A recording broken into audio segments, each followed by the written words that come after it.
Hi, everyone, and welcome back to Alfred Drinking Coffee with Friends.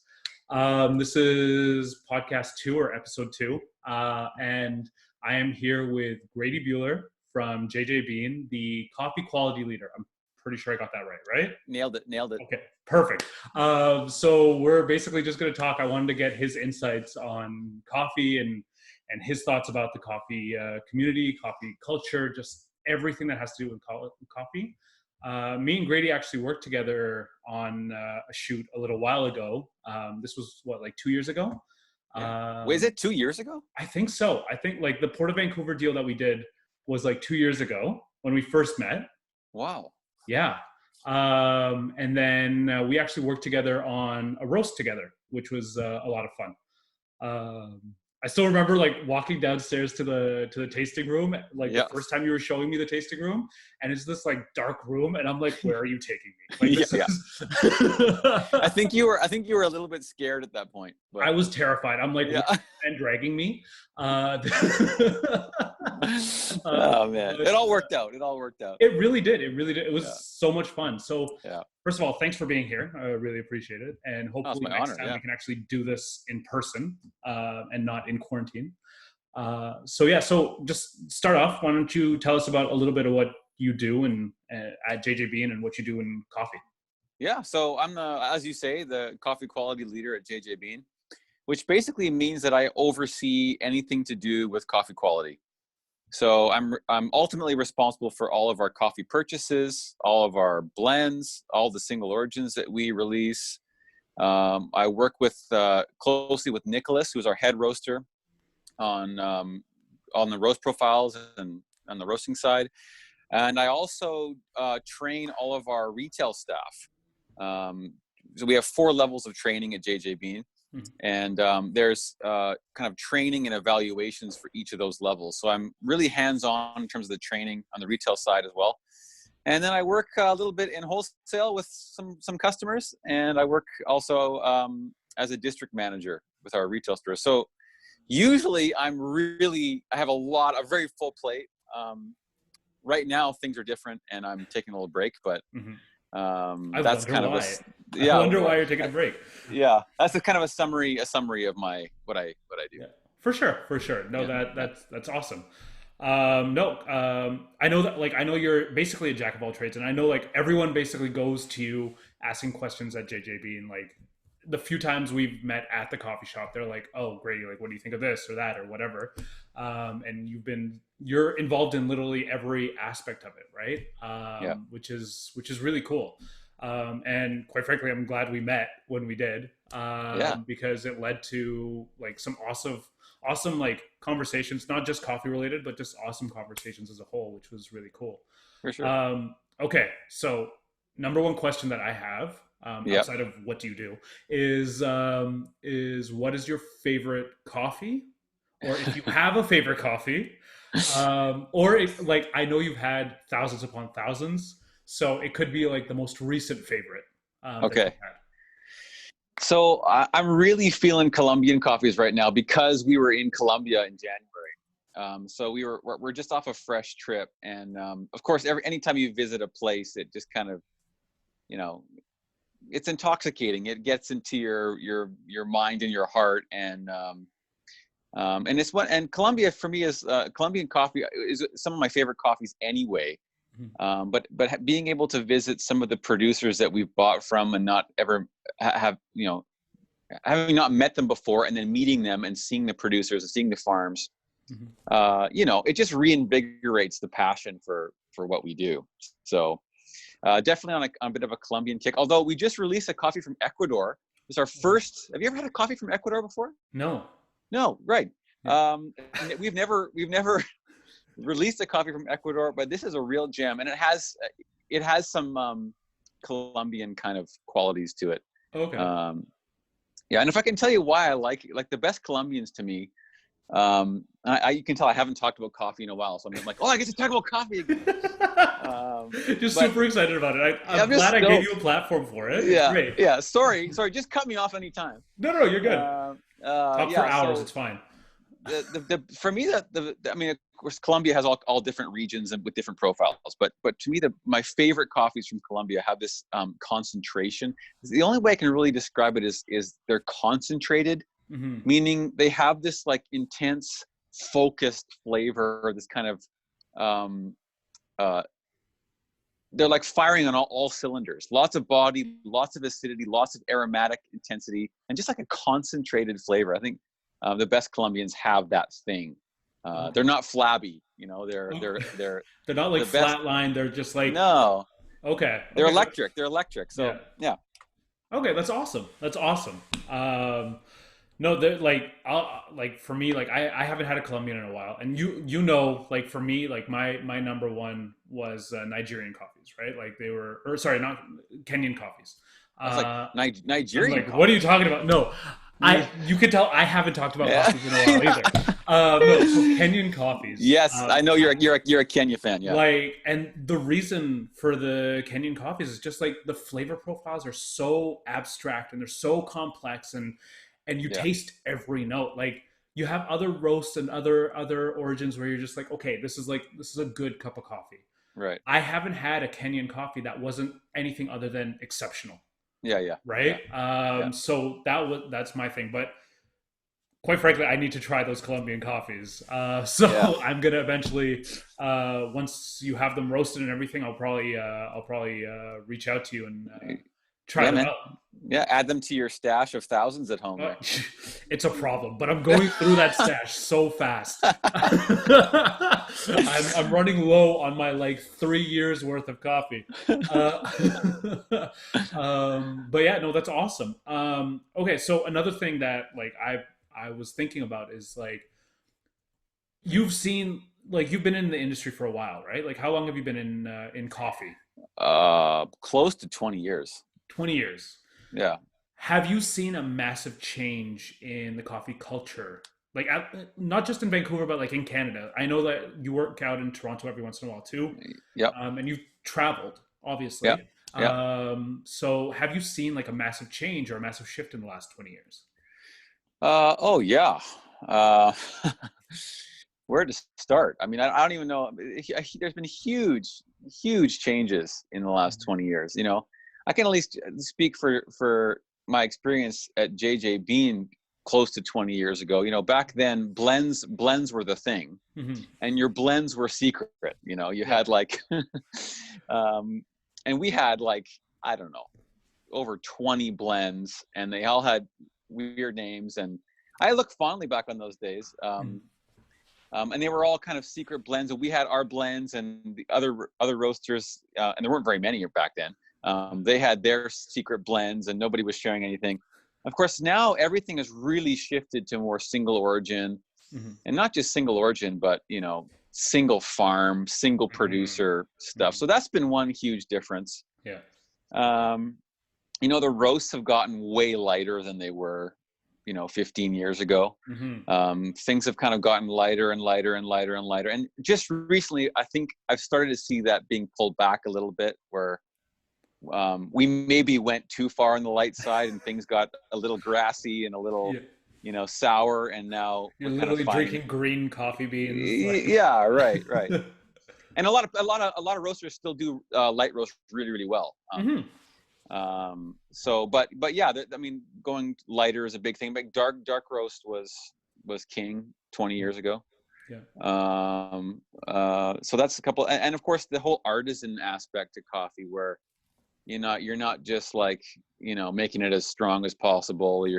There's the whole craft of it, as you Yeah. know. Not just with espresso, but with all different brewing methods and the proliferation of brewing methods. Hmm. I think maybe 18 years ago there was like espresso, and then there was like drip Drip. coffee and French press, Yeah. and now it's become this, you know, it's this multifaceted universe of brew Mhm. methods. Yeah. So I mean, that's just maybe three ways where we've Mhm. seen massive developments in coffee. Yeah. Like for Yeah. me, I haven't been in the coffee game for super long. Like in Right. terms of like actually reviewing coffee, it's only been like 3 years plus. Right. But I've been into coffee for say like maybe 10 years. Yeah. Okay. Those first 7 were like, oh, Alfred just wants coffee, right? Yeah, yeah, yeah, yeah. But I've even noticed, like, even with over the last like 5 years, with the massive influx of specialty coffee shops opening up too, in at Oh least in yeah, Vancouver, yeah, and the more that I've expanded out to other cities, like they're all over, right? There's no yeah, more just like one generic brand or whatever yeah. out there, and each one does coffee a little bit differently. Each one does Mhm. it.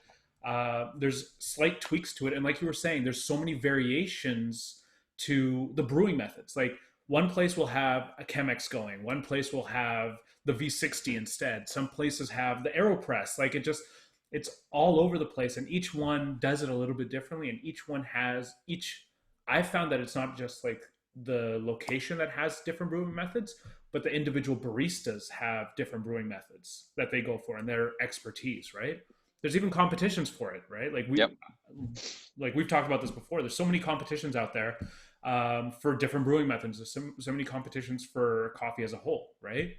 Yeah. Um, but yeah, I've seen so many. Like I think it's happening for the better for the coffee community, and I think there's a lot more information going out there for good coffee Oh yeah. because um, and I think you and I have talked about this before too. Is we've talked about a lot of things, but but what I think we've talked about before is like personally, I'm not a dark roast fan, and I know like my dad, he's old school. He's like, I want Yeah. to taste that coffee. Like I want to taste that bitterness in that coffee. Yeah. Yeah. And that was the old school mentality. That was Yeah. like it needs to taste like coffee. But even now, we're just like I'll venture out to like a medium roaster at like a medium to dark, but never dark Yeah. because I can't Yeah. handle Yeah. that taste. I need to have that flavor profile. I need to have the complexity of it, like all these little things. And it could be that, like you were saying, we've gone too far a little bit with the light roast.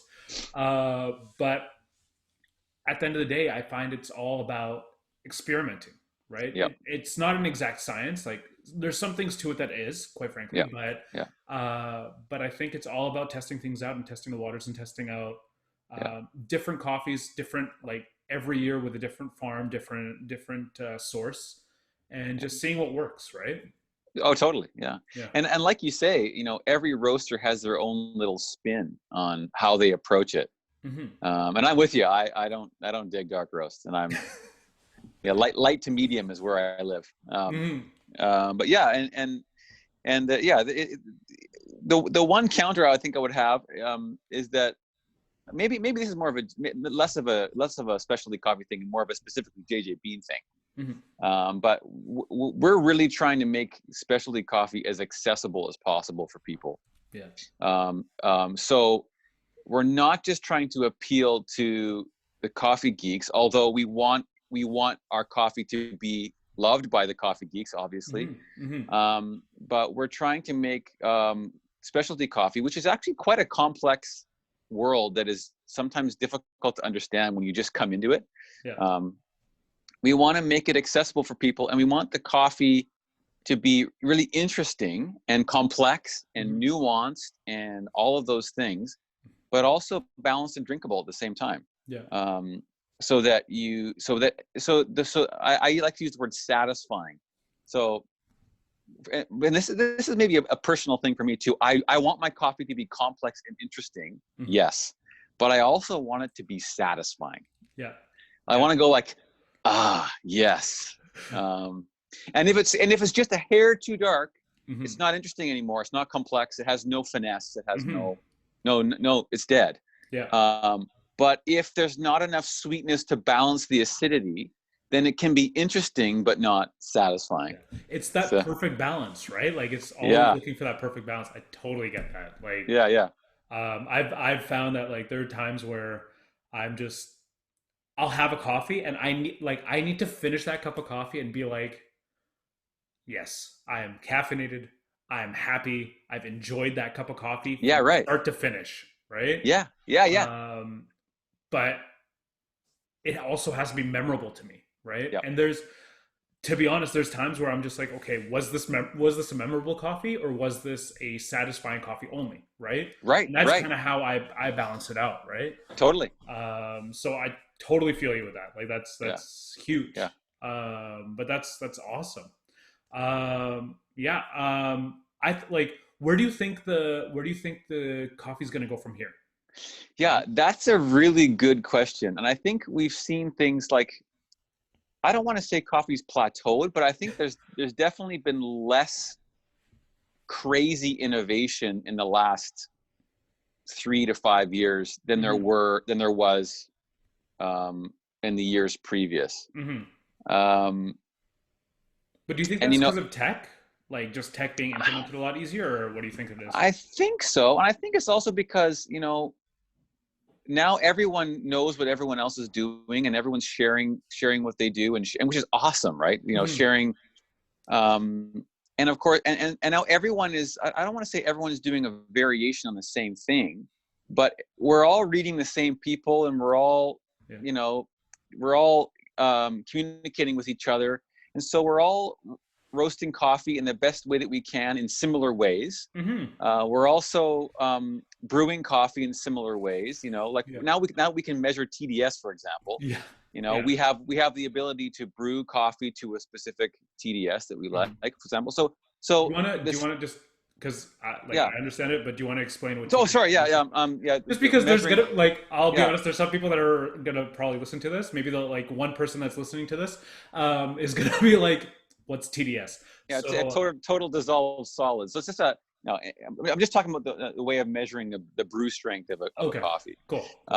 So the point is that the information is out there, and we can kind of um, when we look around and see what other roasters are doing, our competitors and stuff, we realize. I think I'm realizing that, and when I talk with my colleagues, and Mhm. you know, my competitors, it's like, yeah, we're all kind of doing the same thing. Mhm. We're trying to do the best that we can with the information that we have, Mhm. and then we're all trying to have some kind of differentiation about us of what makes us unique. Yeah. But there's not this kind of like radical innovation that there was. We're not kind of catching up every week on Mhm. on coffee extraction or on whatever it is. So and I'm just blabbing on. I'm just like kind of No. random thoughts here, but Yeah. Yeah. that's kind of how I see we're all kind of in it together. And I think one of the things about this pandemic is that um, at least I've noticed that we all want all of us to come out of this and Hmm. to survive, Yeah. because that kind of variation and that kind of multifaceted nature of coffee um, um, makes the coffee world what it is. Hmm. That we all have that little difference, a little thing, and the fact that we all spur each other on Yeah. um, um, to do the best that we can. Like we need that. So we need everyone just to like survive through this Hmm. thing Yeah. to make the coffee world what it is. For So sure. I hope that we all can. I Yeah. mean, so we're not just rooting for I'm not just rooting for my business though I am, but we're rooting for other coffee businesses too. Hmm. Like, man, we all got to get through this thing. Yeah, I think that's the thing is like you were saying, like a few years ago there was like maybe like 20 years ago it wasn't really this community, right? yeah, And now we've gotten to the point where it is a global community. Like the coffee world is a global community, and you could be talking to someone out in like a roaster out in Japan, and the yeah, mindset will still be the same thing. They're like, oh, you're brewing this way, we're brewing this way, like let's collaborate, let's figure out how to best make both of our coffees, right?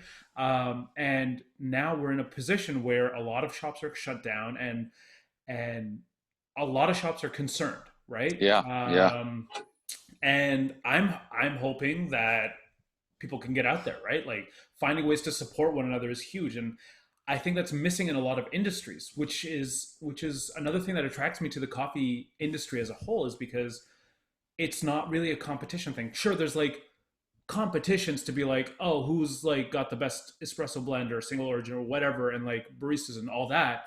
But it's not a real competition. It's just fun, right? These are just fun things that we're doing. But at the end of the day, the underlying structure and the underlying value is like, let's all be in this together, right? And I think that in itself is a beautiful thing. It's something that's very rare. Like coming from my background in accounting, right? Like yeah. very different. Right. accounting and business is not a place where you're like, you know what, I want us all to succeed. It's like, no, I'm gonna step on you so that I can move up, right? Yeah. And I Right. try to I hate that. I hate that mentality, Yeah. and Yeah. I've never liked that mentality. So seeing that in an entire industry is amazing to me, right? um, and I'm like you said, I'm hoping for the success of all coffee shops, all coffee roasters, like everyone that's involved in the coffee industry, right? Yeah. Yeah. To make it through so that we can grow, right? The whole point is growing together as a community. So let's hope that that happens. This Yeah. also like huge damper on the conversation. Yeah. Yeah. Well, it's hard not to think about it. You know, it's I like know this is a it's a yeah. reality, It's a right? reality. Yeah. It is a reality.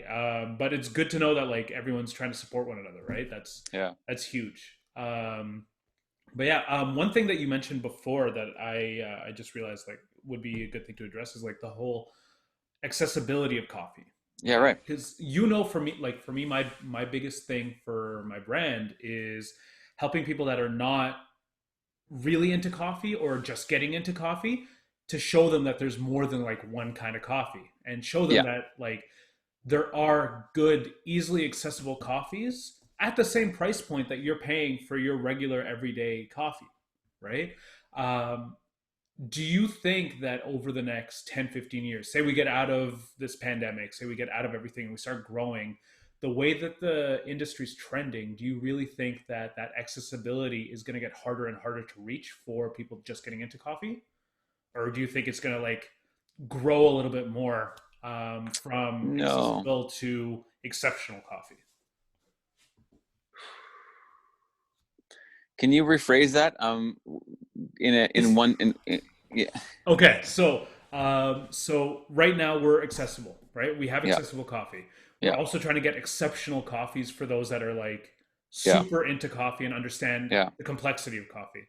Yeah. Do you think that benchmark of accessibility is going to start moving away from those people that are just new to coffee and going into people that have Yeah. been drinking coffee for years?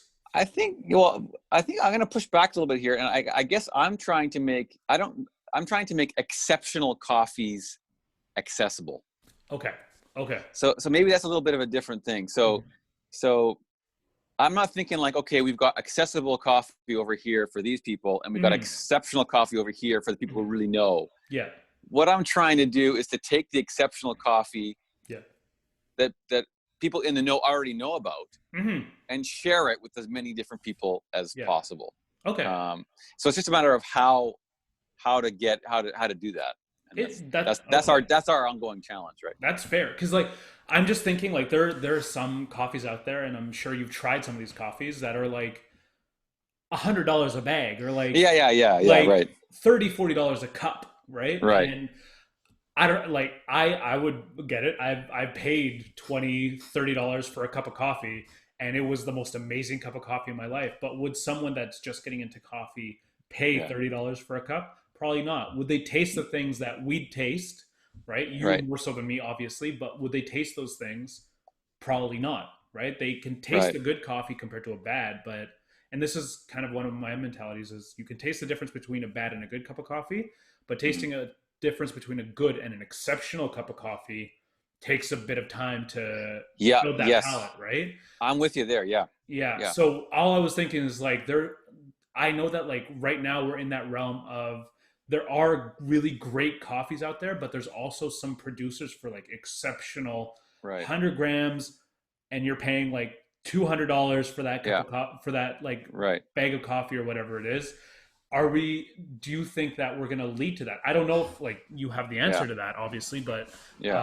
um, but it's just a I don't. thought in my head. Yeah, I don't have the answer. I guess where my head goes is why is that coffee that is $100 for a bag or whatever. Yeah. Um, and I'm with you. I've tried some mind blowing coffees that are expensive. Hmm. Um, but there's a number of things that make a coffee expensive. I mean, and I think this might be similar to like the wine and spirits world, right? Hmm. Is that some coffees are expensive not because they are 100 times better than the Hmm. next coffee, but that they're 100 times more rare than the next Yeah. coffee. Yeah. So it's great. It's great when you can sell a coffee for, those for crazy amounts of money. But at the end of the day, and that's not where I don't think that's where the coffee business is. Like, I think most producers, to make things work, they're producing, let's say they're producing, I don't know, 3 containers of coffee. They want to sell 3 containers of coffee. Like and that little cream of the crop thing at the top here is like maybe used for marketing to nerds, but it's not like the backbone of the business. Yeah. Yeah. And I think that's more the reality is that like, how, and maybe the better question is how does a producer ensure that a container of coffee is awesome rather than a pound of coffee transcendent or mind-blowing or what, like, Yeah. And if you can have both of those things, so much the better. But if you don't have the volume, you can't do the little stuff. The little stuff. So maybe that's just a little. That's where my head goes. No, that's good. That's good. I don't know. I've never Yeah. been a coffee roaster, right? Like I play around with it at home, but like that's like seeing like the commercial side to it. It's good to talk about that, right? Yeah. And think about that. Okay. Last-ish question. Okay. But unless I think of something, I don't know. We'll see. What is, like, out of all the brewing methods that are out there, what is your favorite and why?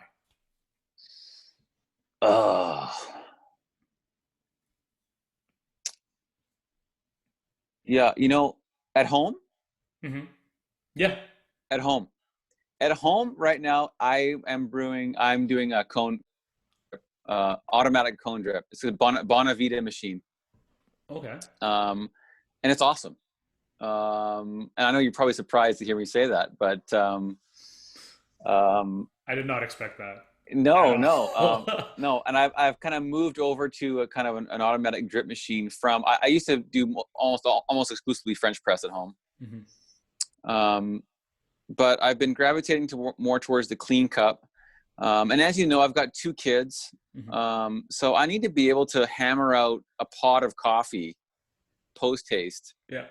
And these Bonavita machines are really, really good. Like they're one of the brands recommended by the SCA, and they get the water hot enough, and it's basically like a pour over, except you don't pour yourself. It's the water goes on top of the coffee. Yeah.